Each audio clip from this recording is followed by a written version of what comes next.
Today on Dogmatic Gardening, we're going to tell you why these seedlings got so leggy. Can we fix it? How do I try to avoid this and the reasons? So let's get growing.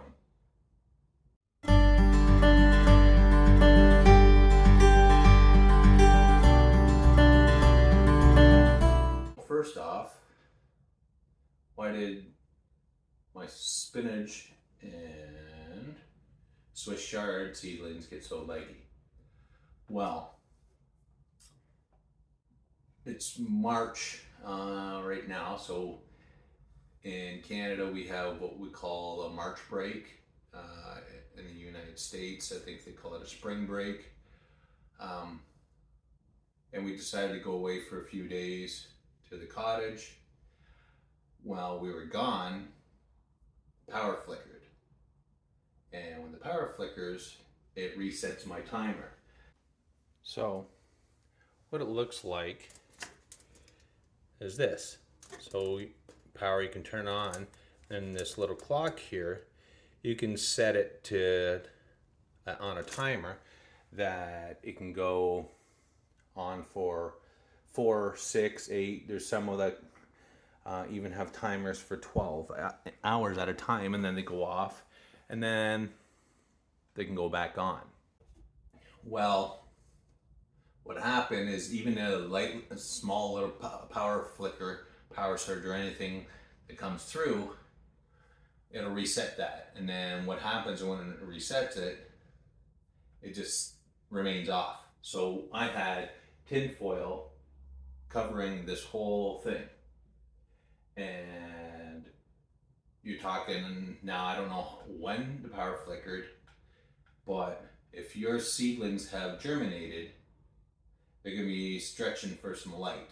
And so they're getting stressed out trying to find some light, and there might be little holes around here, around each end, that emitted a little bit of light, and they're stretching for them. So these ones here are pretty much done. And the good thing though is it's just spinach and Swiss chard.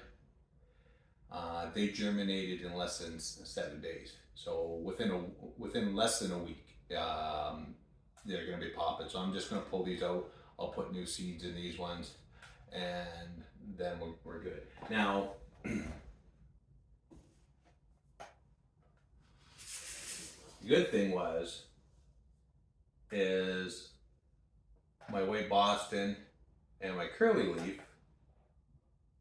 barely, aren't leggy because they weren't germinated yet. They took a little bit longer to pop through the ground here, so that's fine. As long as the seedling is still below the dirt, you're okay with having no light. So here, another one got leggy was my dwarf kale. Now, see how thin these are? So that caused a problem. Now, this is my red leaf. My red leaf is okay. So I'll have to, and again, dwarf kale is fine. It only takes 7 days to germinate. And now it's not 100% of them that are leggy. See, this one was a late bloomer. This one was a late bloomer. This one's a late bloomer. So I could just replant the ones that are leggy. I don't know why I'm putting it back in there, but I'm just trying to get it out of the way. Now, we have some Simpson lettuce too. And I'm not crazy about that too, how that leggy got. So now I know the reason why mine is leggy. Reason yours is it could be leggy it could be a number of reasons. Now you notice how low my light is to my plant or my dirt, my soil, wherever it's going to grow. If you're higher, like see this one here, this one's a few inches higher. Once those get closer to the light, I'll move them over to this one, which is a little higher. And then once they get high enough, too high for this one, I can just leave them out on top and put a different light on so they get enough light. Now, if your light is too far away, or if you have the wrong light, like these are LED strip lights, like you can see these on Amazon. You can use the fluorescent lights now. Based on how strong they are, you don't want it too close. You can start burning the plants. But I used these last year, and they worked great. But I did have some legginess, like on these ones before. Was the same reason, and I did learn. So what I'm going to do is, because the problem with the ones that are like this with that timer is you can't put on another timer, like say your Christmas lights are on a timer that are plugged in and they actually have a battery backup.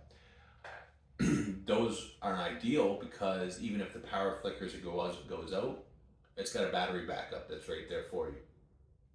But if you have that timer connected to this plug still, and then even if it's plugged into one of those battery backup timers, once that goes off, it won't come back on. You literally have to manually press the button. So what I'm going to have to do is I'm going to have to open up the mechanism there, remove the wires that are connecting to the timer and the on-off switch, and just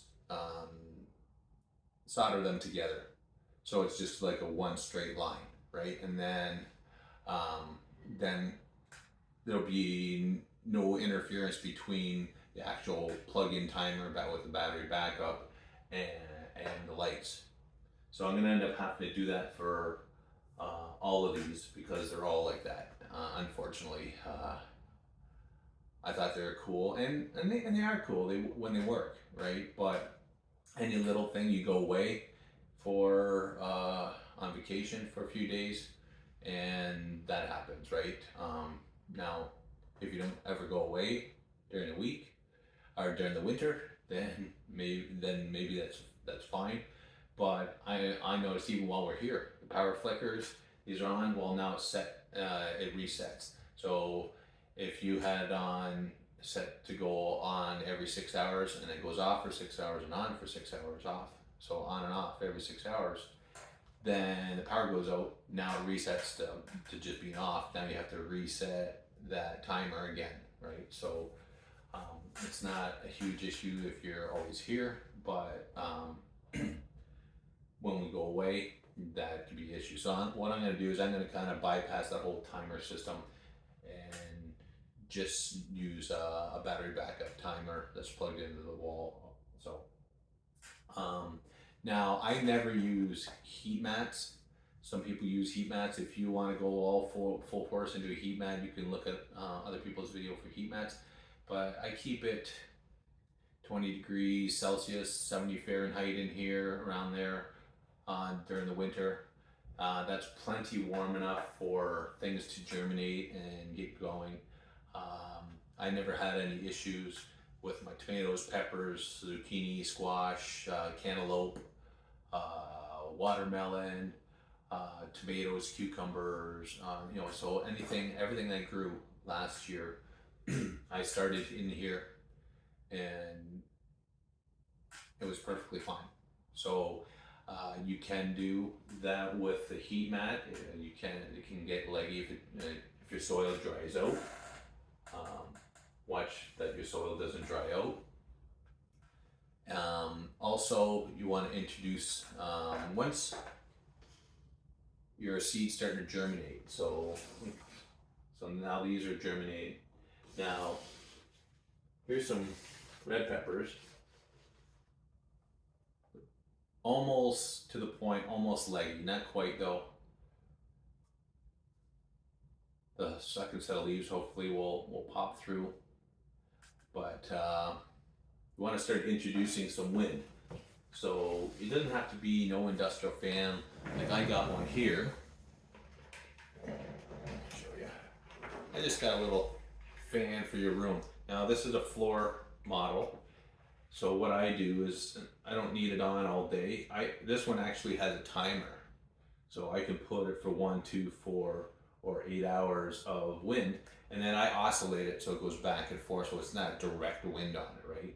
Just introduce it a little bit of wind at a time. So now that these have germinated, I'll put it on, say, a few days for an hour, and then I'll ramp it up to say 2 hours, and then go to 4 hours, right? It just, what it does, it'll strengthen the stems here, so it'll strengthen them so that they'll be, it's more like its natural habitat being outside, right? You do have wind and stuff like that, so you want to strengthen that. So as soon as they germinate, you know, you start introducing some wind, but too much wind may be an issue too. You don't want it being gale force winds, right? So kind of slowly introduce it. You don't need, I have it, I'll always keep it on just on the lowest setting, right? So just a nice gentle breeze on it, and it oscillates back and forth. So that's all you need. You don't need anything super heavy or whatnot, because by the time this gets outside and you put it outside and kind of acclimatize it slowly outside before you get it in the ground, it should be sturdy enough and strong enough that it should be fine. So what we're gonna end up doing is I'm gonna end up having to replant these. Now, good thing is it wasn't my pepper plants that take 2 weeks to germinate. It's just my kale and Swiss chard and Simpson lettuce that can germinate in less than a week. So we're going to redo those. So if you get any questions, leave it in the comment section below. Hit that like and subscribe button. Hit that bell to be notified when I post another video, and we'll talk to you later.